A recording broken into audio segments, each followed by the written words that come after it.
কই ওই কেমন ঘুরে আসেন এই মোরা বন্দে মাতরম, বন্দে মাতরম, বন্দে মাতরম, বন্দে মাতরম। তৃণমূল কংগ্রেস জিন্দাবাদ, জিন্দাবাদ, জিন্দাবাদ, মমতা ব্যানার্জি জিন্দাবাদ, জিন্দাবাদ, জিন্দাবাদ। ভোট দিন, ভোট দিন, জোড়া ফুলে ভোট দিন, ভোট দিন, ভোট দিন, জোড়া ফুলে ভোট দিন, মা বোনদের বলে যায়, জোড়া ফুলে ভোট দিন। ভোট চাই, ঠিক আছে। জয় বাংলা। প্রসেন বন্দ্যোপাধ্যায় জিন্দাবাদ। জিতছি, জিতবো, জিতছি, জিতবো।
লোকসভা নির্বাচনে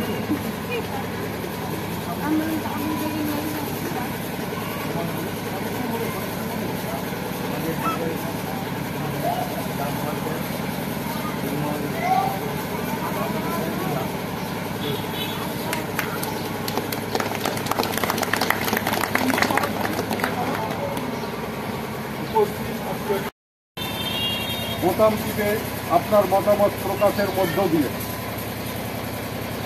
সেখানে দাঁড়িয়ে আপনাদেরকে প্রত্যেকটা ভাবতে হবে, আমরা রাজ্যে খন্ড মতামত সিডিএমটা নিয়ে সিডিএমটা আপনাদের মূল্যবান মতামত প্রকাশ করার আগে ভাবতে হবে যে আমাকে যে দেখছে আমি তাকে দেখব। যেমনি উদাহরণ দিতে গেলে বলতে হবে এই ফ্যাসিলিটিটা ছিল, আজকে কিন্তু সেই সুযোগটা নেই। আজকের যদি আপনার বাড়িতে একটা স্ক্রিনটাচ মোবাইল থাকে মিনিমাম 250 টাকা সেখানে আপনাকে ভরতে হবে। সেটাও কতদিন? মাত্র 28 দিন। আমরা জানি যে 12 মাসে বছর হয়, কেন্দ্রীয় সরকার 13 মাসে বছর করছে মানুষকে। এইভাবে আপনারা সিদ্ধান্ত নেই, এইভাবে আওয়াজ হবে আপনার ভোট দেওয়া হয়ে গেল। এইভাবে আপনার মূল্যবান ভোট দিয়ে আগামী দিনে সমস্ত পরিষেবা যাতে বজায় থাকে তার আবেদন রেখে আমি আমার সংক্ষিপ্ত বক্তব্য এখানে শেষ করছি। তৃণমূল কংগ্রেস জিন্দাবাদ, মমতা বন্দ্যোপাধ্যায় জিন্দাবাদ, অভিষেক বন্দ্যোপাধ্যায়। এখন আপনাদের সামনে বক্তব্য রাখবেন আমাদের মালদা জেলা